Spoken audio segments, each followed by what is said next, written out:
बोरामणी नाका ते पेद्दा ताता गणपती रस्ता खड्ड्यांच्या विळख्यात, लोकप्रतिनिधींना खड्डे दिसत नाहीत का? सोलापूर शहरातील रस्त्यांवरील खड्ड्यांचा प्रश्न पुन्हा एकदा ऐरणीवर आलाय. बोरामणी नाका 256 गाळा परिसर ते थेट पेद्दा ताता गणपती विडी घरकुल या मार्गावर जागोजागी मोठे मोठे खड्डे पडलेत. दररोज हजारो वाहन चालकांना या खड्ड्यांमधून जीव मुठीत धरून मार्गक्रमण करावं लागतंय.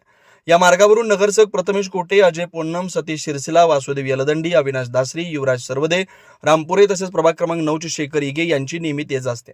मग या रस्त्यांची दुरावस्था त्यांच्या निदर्शनास येत नाही का? लोकप्रतिनिधींच्या वाहनांना खड्डे जाणवत नाहीत की नागरिकांच्या समस्या दिसत नाहीत, असा संतप्त सवाल नागरिकांकडून उपस्थित केला जातोय. खड्डे चुकवत वाहन चालवण्याची वेळ. या रस्त्यावरून शाळा, महाविद्यालय, बाजारपेठ आणि विविध भागांकडून जाणाऱ्या नागरिकांची मोठी वर्दळ असते. मात्र रस्त्यावर पडलेल्या खड्ड्यांमुळे वाहन चालकांना प्रत्येक क्षणी खड्डा चुकवण्याची कसरत करावी लागते. अचानक खड्डा समोर आल्यानं दुचाकीस्वारांचं नियंत्रण सुटण्याची शक्यता आहे. अपघाताचा धोका वाढलाय.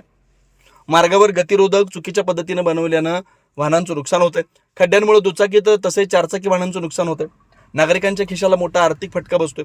रस्त्यावर कर भरणाऱ्या नागरिकांनी सुविधा मागण्यासाठी आणखी किती खड्डे मोजायचे असा प्रश्न आता उपस्थित होतोय. प्रत्येक खड्ड्यासाठी मुख्यमंत्र्यांच्या आदेशाची गरज आहे का? राज्यातील रस्त्यांवरील खड्डे बुजवण्यासाठी मुख्यमंत्री देवेंद्र फडणवीस यांच्या आदेशाची वाट पाहावी लागणार आहे का? की महापालिकेच्या संबंधित विभागांनी स्वतःची जबाबदारी ओळखून काम करायचंय, असा सवाल नागरिक करतायत. मुख्यमंत्र्यांनी आदेश दिल्यावरच काम करायचंय की आपलं कर्तव्य म्हणून काम करायचं, याचा निर्णय आता नगर अभियंता विभागाने घ्यावा, अशी अपेक्षा नागरिकांची. नगर अभियंता विभाग आता तरी जागा होणार आहे का?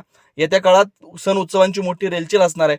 या काळात शहरातील प्रमुख रस्त्यांवर मोठ्या प्रमाणात नागरिकांची आणि वाहनांची वर्दळ वाढणार आहे.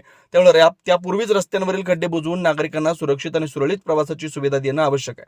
विशेष म्हणजे आता पावसाचं कारण पुढे करून काम टाळण्याची वेळ राहिलेली नाही. पाऊस आहे म्हणून खड्डे बुजवता येत नाहीत, हा नेहमीचा बहाणा आता तरी चालणार नाही. बोरामणी नाका ते 256 गाळा आणि पेद्दा ताता गणपती विडी घरकुल या मार्गाची तातडीनं पाहणी करून खड्डे बुजवावेत, अशी मागणी नागरिकांच्यातून होते. नगर अभियंता विभाग आता तरी झोपेतून जागा होणार आहे का? की नागरिकांना खड्डे चुकवतच सण उत्सव साजरे करावे लागणार, याकडे आता सोलापूरकरांचं लक्ष आहे. पर्यावरणपूरक, आकर्षक आणि अत्याधुनिक डिझाईनची सायकल आता फक्त ₹2800 मध्ये.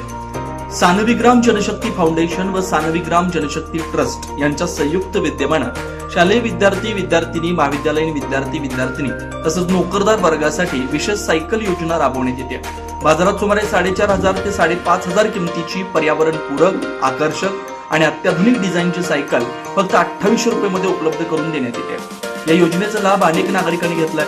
आपण या संधीचा लाभ घ्यावा. महत्वाची सूचना, या योजनेसाठी पूर्व नाव नोंदणी आवश्यक आहे. नाव नोंदणी करताना कोणतेही शुल्क आकारलं जाणार नाही. सायकल प्रत्यक्ष स्वीकारताना फक्त ₹2800 भरावे लागतील. या योजनेचा जास्तीत जास्त नागरिकांनी लाभ घ्यावा, असं आवाहन समन्वयक व्यंकटेश अमृतम यांनी केलं.